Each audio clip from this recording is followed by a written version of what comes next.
अंकुश शर्मा जो कटाक्ष करते थे, आज ऑफिशियली ज्वाइनिंग होगी इनकी भाजपा में। सशक्त करने की, सनातन संस्कृति सभ्यता के सशक्तिकरण की जो आइडियोलॉजी, जिस आइडियोलॉजी को हमने जिया है, उसी आइडियोलॉजी को बढ़िया तरीके से क्रियान्वित करने दूसरी पार्टी के राष्ट्रीय अध्यक्ष अकेला निकल लिया। ऐसा नहीं है, इन लोगों के कारण ही मैं काम इन लोगों के कारण ही आज जो लोग जानते हैं वो पहचान बना पाए हैं पार्टी। इलेक्शन की दिनों ही में क्यों? देखिए, यही समय है जिस समय आपको निर्णय लेना है। आज 10 साल के बाद जम्मू कश्मीर में चुनाव हो रहे हैं, ऐसे मोड़ पे हैं हम जहां पे हमारे देश का भविष्य जो है उसका फैसला होना है। इस समय विकल्प जम्मू कश्मीर में दो बने हैं कि अलगाववाद के साथ खड़े हो जाइए या राष्ट्रवाद के साथ खड़े हो जाइए।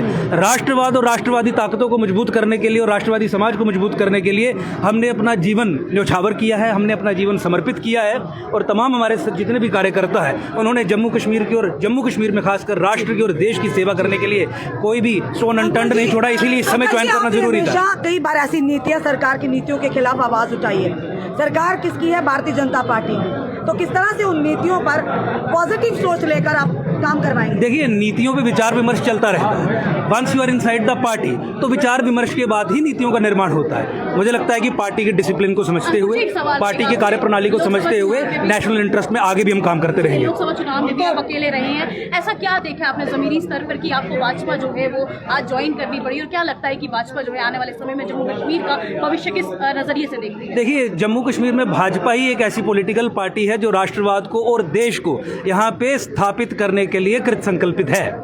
ठीक है, आप कह सकते हैं कि पॉलिसी के आधार पे कुछ एक आधा क्रिटिसिज्म हो सकता है, लेकिन वो इम्प्रूवमेंट का स्कोप हमेशा रहता है हर किसी में, वो हम में भी हो सकती है। तो मुझे लगता है लेकिन रास्ता सही है।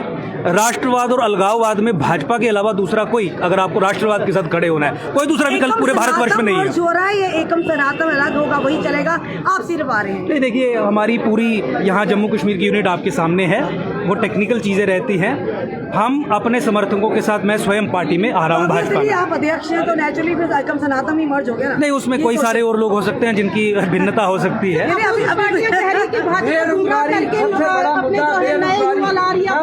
देखिए, पिछले 10 वर्षों से ज़मीनी स्तर पे काम करने के बाद, चीज़ों को समझने के बाद हमने बहुत कॉन्शियस डिसीजन लिया है। ऑपोजिशन की जो पार्टीज हैं वो प्रोपेगेंडा करती रहेंगी, मुझे लगता है कि उनको कहने दिया जाना चाहिए, but I don't think national interest सर्वोपरि है। उसी को समझते हुए और जिसके लिए हम काम करते आए हैं, उसी के क्रियान्वयन के लिए, अच्छे क्रियान्वयन के लिए हमने भाजपा का दामन थामा है, क्योंकि भाजपा के अलावा दूसरा कोई राजनीतिक दल यहाँ का बड़ा ही मुद्दा जो प्रचलित है बेरोजगारी का है। आप एक युवाओं के साथ जुड़े हैं, किस तरह से इस पर आप काम करेंगे अगर भाजपा की नीतियों से आप प्रभावित होकर यहाँ पर? उसका जवाब भी भाजपा का मैनिफेस्टो ही है। भाजपा के मैनिफेस्टो में किस तरीके से टूरिज्म को और खासकर पीस को एस्टैब्लिश करके, क्योंकि देखिए डेवलपमेंट पीस से जुड़ी हुई चीज है, एम्प्लॉयमेंट जनरेशन पीस से जुड़ी हुई चीज है। तो अगर भाजपा ने ये स्थापित किया यहाँ पे कि भाजपा के बाद ही पीस जम्मू कश्मीर में एस्टैब्लिश हो सकता था, तो तरक्की के रास्ते टूरिज्म डेवलपमेंट के माध्यम से बना था, ये जनता कह रही है। 2014 में भी ऐसा मैनिफेस्टो, लेकिन 2014 से पहले आप आतंकवाद की और यहाँ पे जो इंस्टेबिलिटी थी पीस के दृष्टिकोण से, उसकी परिस्थिति भी समझेंगे।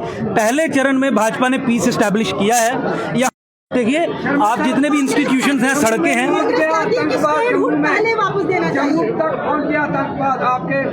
कह रहे घाटी में टूरिज्म और जम्मू में टेररिज्म की बढ़ोतरी हो रही है, एस्टैब्लिश किया है। तो why should we not believe कि अगर वो जम्मू कश्मीर में कर सकते हैं? कश्मीर में टूरिज्म और जम्मू में टेररिज्म, जम्मू संभाग में टूरिज्म के एरिया, जम्मू संभाग में टूरिज्म के एरियाज को डेवलप करने के लिए मैनिफेस्टो के अलावा जो हमने भी अपनी संतुष्टि के लिए नेताओं से बात की, हमें पूरा यकीन है अब टूरिज्म के नक्शे दुनिया में छा जाएगा।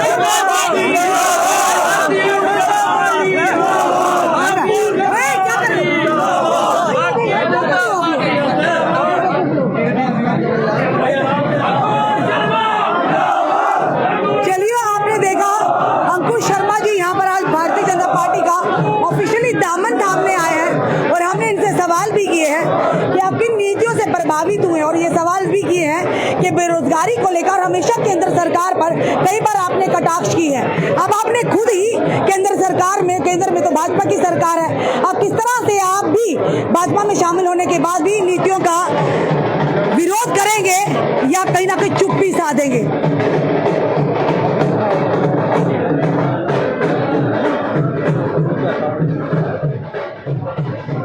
इस समय समय के दृश्य। अब तीसरे चरण के मतदान 1 अक्टूबर को होंगे।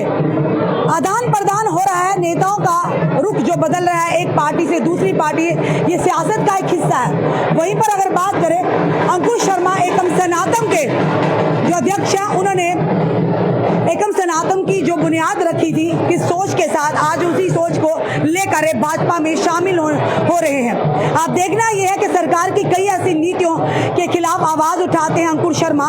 क्या लगता है बेरोजगार युवाओं की आवाज भी बनकर सामने आएंगे, या कहीं ना कहीं ये भी वैसे ही जो पहले नेता बात करते थे भाजपा में आकर एक चुप्पी साध लेते हैं? क्या लगता है एडवोकेट अंकुश शर्मा भी यहाँ पर आने के बाद चुप्पी साध लेंगे, या जो युवाओं के मुद्दे हैं, आम जनता के मुद्दे हैं, उन्हें उजागर करेंगे? ये आने वाला समय बताएगा। आपका क्या कहना, जरूर कमेंट बॉक्स में कमेंट कीजिएगा, वीडियो को शेयर भी कीजिएगा। जुड़े रहिए हमारे साथ अगले अपडेट के लिए। जय हिंद, जय भारत।